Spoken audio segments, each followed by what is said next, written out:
Pada kesempatan kali ini kita akan membahas tentang materi letak dan luas wilayah Indonesia, submateri peta, di mana nanti setelah mempelajari tentang peta, diharapkan yang pertama siswa dapat mengidentifikasi pengertian peta, yang kedua siswa dapat memperoleh informasi melalui peta, dan yang ketiga, siswa dapat menyebutkan komponen peta. Anak-anakku, kalian sudah kenal dengan peta? Mari kita lihat gambar berikut ini. Ini adalah peta dunia, di mana di sini nampak permukaan bumi baik berupa daratan maupun lautan.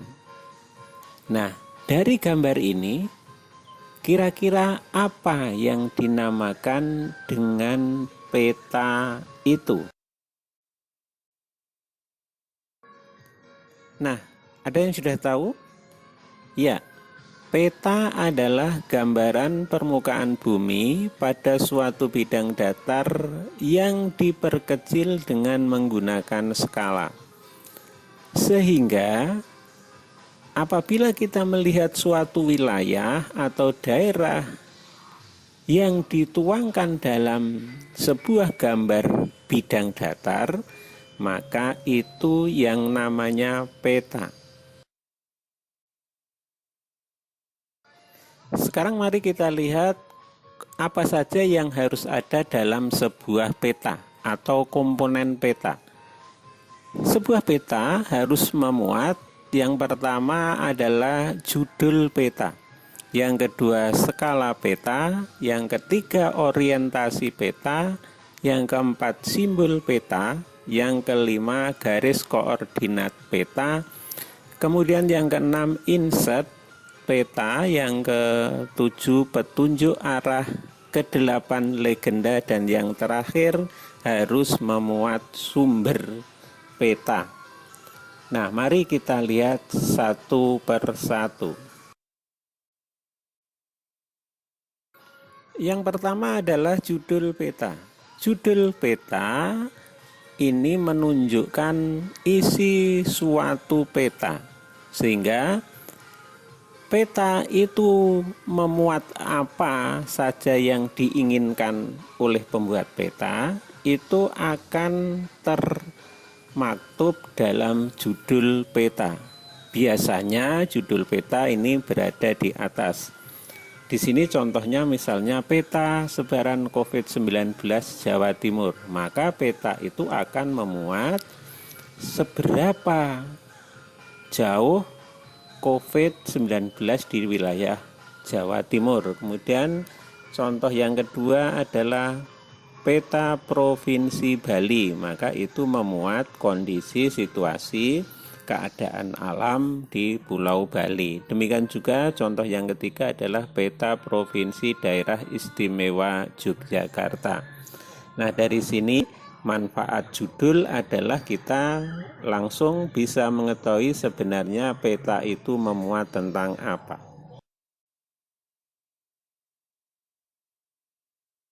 Yang kedua adalah skala peta. Nah, skala peta itu apa? Skala peta adalah perbandingan antara jarak di peta dengan jarak sesungguhnya di lapangan.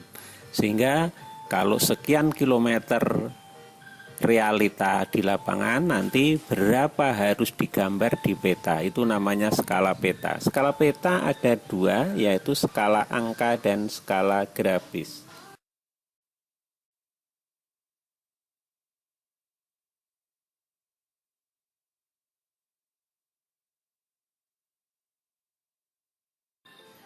Skala angka ini perbandingan yang diwujudkan dalam bentuk perbandingan angka. Misalnya 1 berbanding 200.000. Berarti setiap 1 cm panjang di peta itu mewakili 200.000 panjang sesungguhnya. Yang lain nanti mungkin ada 1:5 juta dan seterusnya. Yang kedua adalah skala garis atau skala grafis. Skala grafis ini skala peta yang berbentuk garis dengan ukuran tertentu. Sehingga di situ ada garis yang berwarna atau yang diberi titik, kemudian itu akan menunjukkan perbandingan. Misalnya di sini 1:5 km atau 2:10 km. Nah, itu akan diwujudkan dalam bentuk garis. Yang ketiga, syarat peta adalah orientasi arah utara, di mana ini merupakan petunjuk arah utara pada peta yang berada di atas. Sehingga nanti kalau kita melihat gambar-gambar seperti dalam presentasi ini, maka itu namanya orientasi arah, di mana yang atas itu menunjukkan arah utara, kemudian yang kiri barat, dan yang kanan timur, serta yang bawah adalah selatan. Yang keempat adalah simbol peta. Simbol peta merupakan tanda khusus pada peta yang mewakili objek yang dipetakan. Ini digunakan untuk mempermudah memahami isi peta. Simbol itu bermacam-macam, ada simbol titik, ada simbol garis, ada simbol gambar, ada simbol warna, dan sebagainya. Nanti akan kita bahas satu persatu. Yang pertama adalah simbol titik. Nah, simbol titik ini ada bermacam-macam bentuk. Ada yang segi 4, ada yang lingkaran, ada yang segitiga.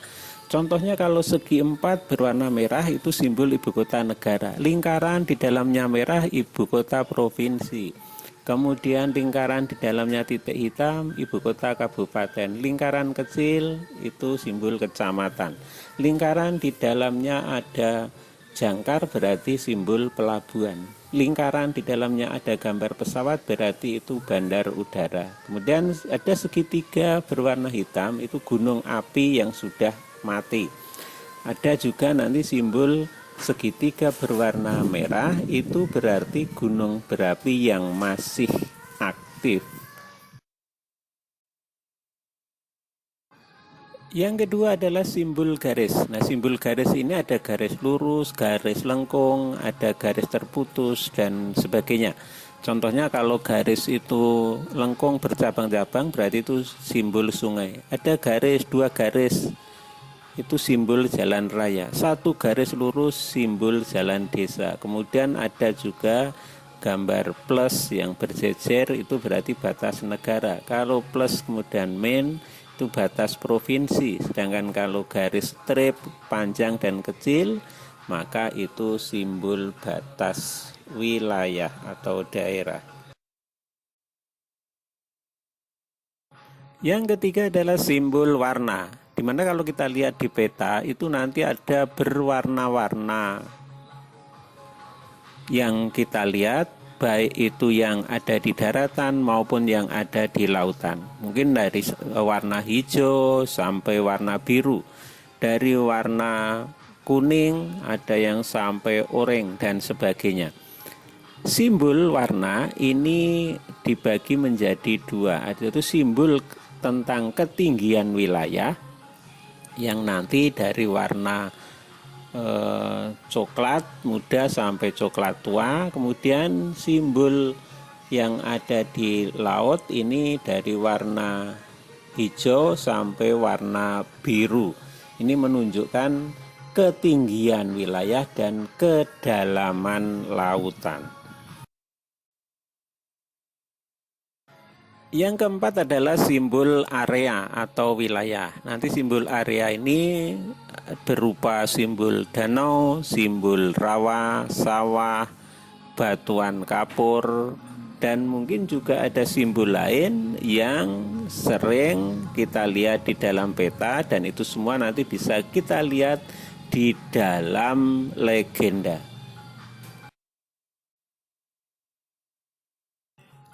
Yang kelima, syarat peta adalah adanya garis koordinat. Garis koordinat ini merupakan garis sejajar tegak lurus yang saling berpotongan pada peta. Sehingga kalau di peta itu ada garis lintang dan garis bujur.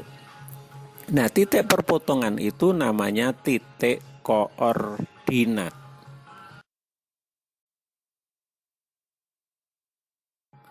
Syarat yang keenam adalah inset.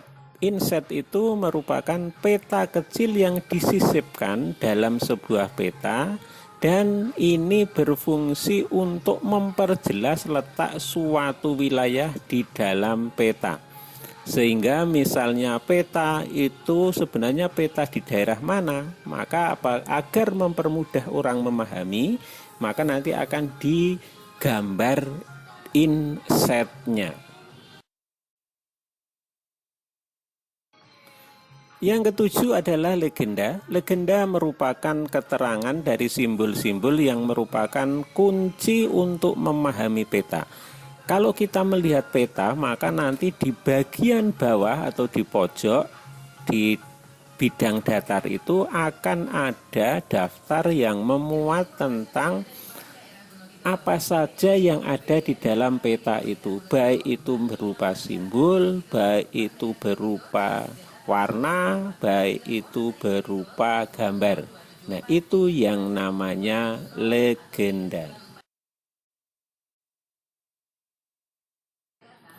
Yang terakhir yang menjadi syarat sebuah peta adalah sumber peta. Sumber peta ini menjadi referensi dari mana data peta itu diperoleh.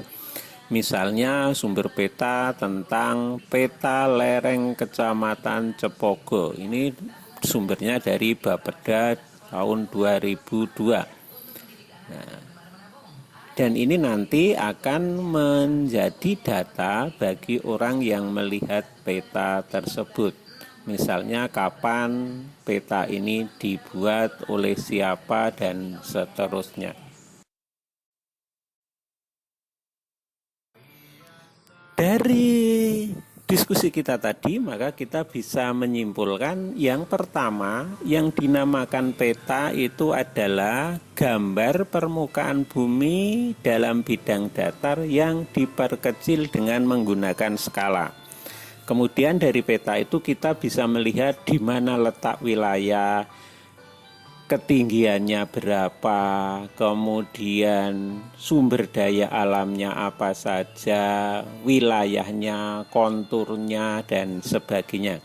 Kemudian untuk membuat peta ada beberapa syarat, mulai dari judul peta, arah mata angin, ada legenda, inset, simbol, sumber, dan tahun pembuatan peta. Kemudian ada juga legendanya. Nah, dari sini maka nanti kita bisa memahami lebih jauh. Untuk itu silakan dibaca materi dalam buku yang berkaitan dengan masalah peta.